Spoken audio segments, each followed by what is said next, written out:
Okay, sorry about that. Let me start all over. We know that YZ bisects this angle here, so making two congruent halves. I know that YWZ, that would be this one over here, is congruent to YXZ, so that would be this one over here. Okay, and then I know right here that this is a reflexive side. So let's talk about what's going on. I have YZ bisects angle WYX. That's given information. Okay, so that's all of this happening. Angle YWZ is congruent to YXZ. So that's this information here. So all that's given. Okay, now remember, we're talking about a bisector. In fact, we're talking about an angle bisector. So that I can put down here on the third row, and I can say that angle, and let's start with W and go toward the middle. So WYZ is congruent to angle XYZ. So these two angles right here. Definition of angle bisector. Okay, and then we have YZ, so that right there, this one here. Okay, this is part of the bisector from earlier. So then this one right here, congruent to itself, that is reflexive. All right, we have plenty. We have angle here, side. We have angle here, and side. And now the key to that is making sure that these two angles match, those two angles match, and that side matches, okay? So triangle WYZ, I'm just copying it from right here, is congruent to triangle XYZ, and that would be angle, side, just like that. Okay, all right, that's the page 15. Let's move on. Okay, we have another, this one is also going to be angle, side. So it says that PR bisects QRS. All right, so right here and right here. Those are going to be congruent because this is a bisector. All right. It says that PSR,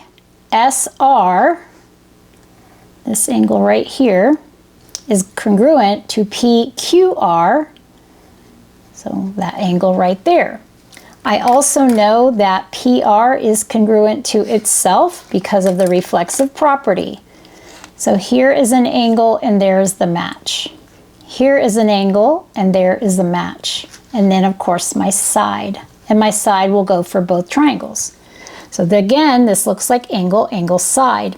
So I'm going to start out with the given information. PR bisects angle QRS, and then I'm going to write the next thing, angle PSR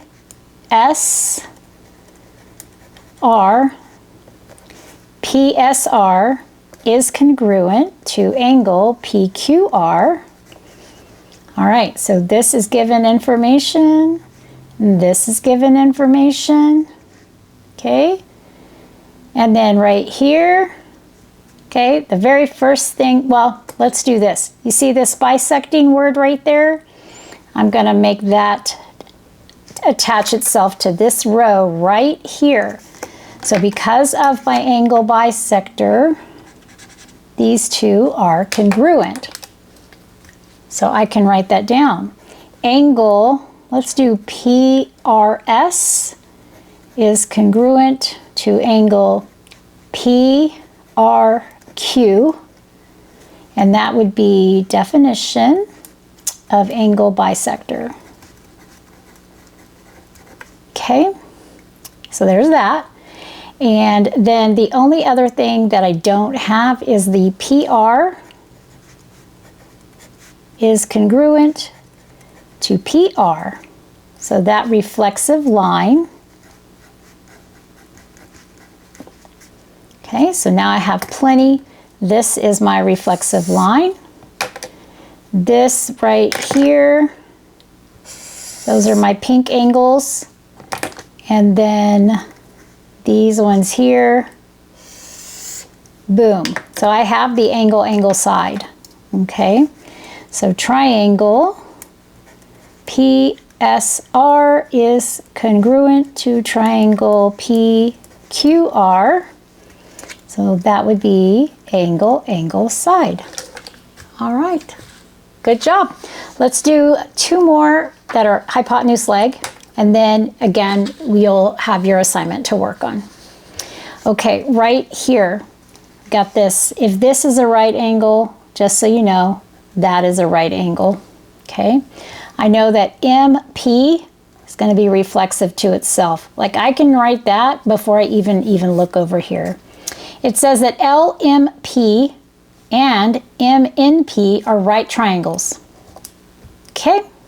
And I know that because of this right angle here and a right angle there. 90 plus 90, that's a linear pair. They must add to 180.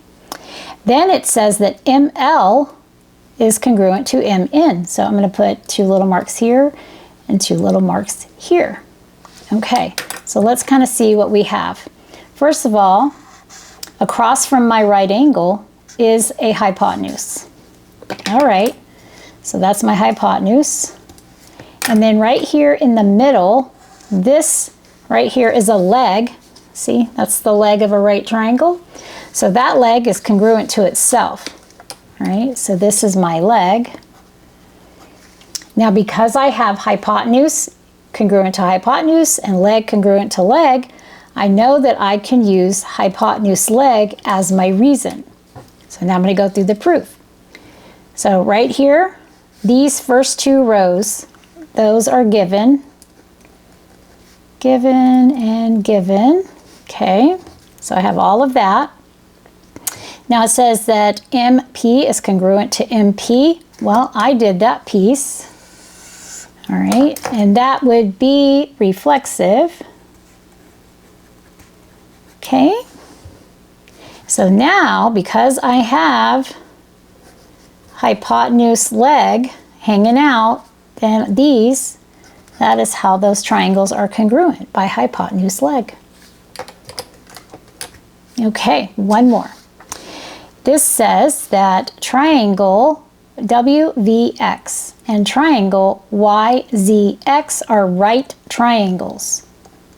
Okay, so V is the right angle, that's this right here, and Z right there. So I know that those are the right angles because those are the vertex there, right triangles, and it says that WV is congruent to YZ.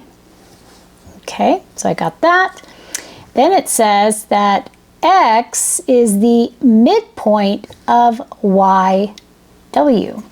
Okay, so here is my midpoint, which means this WX is congruent to YX, so these are congruent halves because of the midpoint. So here's what I notice. I have a leg, and then I have the hypotenuse. Remember, a hypotenuse is across from that right angle. So I have the hypotenuse and the legs. I have a pair of each that are congruent. So this is hypotenuse leg. So let's go over here.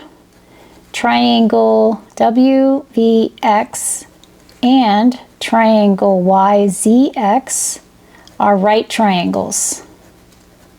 And we're going to say given. Okay, then that's this one. Okay, this one here, WV is congruent to YZ, so that will be given. Okay, and then X is the midpoint.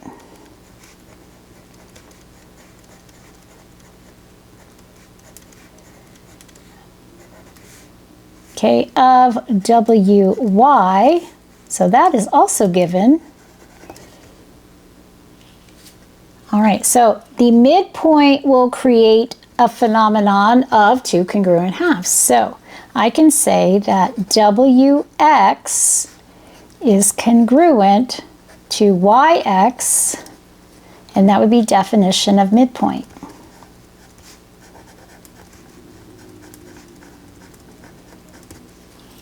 Okay, and finally, I can go ahead and prove that WVX is congruent to triangle YZX, and that would be hypotenuse leg. So there we go. All right, that was a lot of great proof work. Okay, so your homework then is the 4.6 worksheet, and then I want you to do the delta math. Oh goodness, spelling is hard today, guys. Delta math, okay? All right, so there you go. And our next lesson will be this, and we're going to talk about what things don't prove it, and then we're going to move on to some more proofs for triangles. Okay, so there we go. All right, I'll see you later.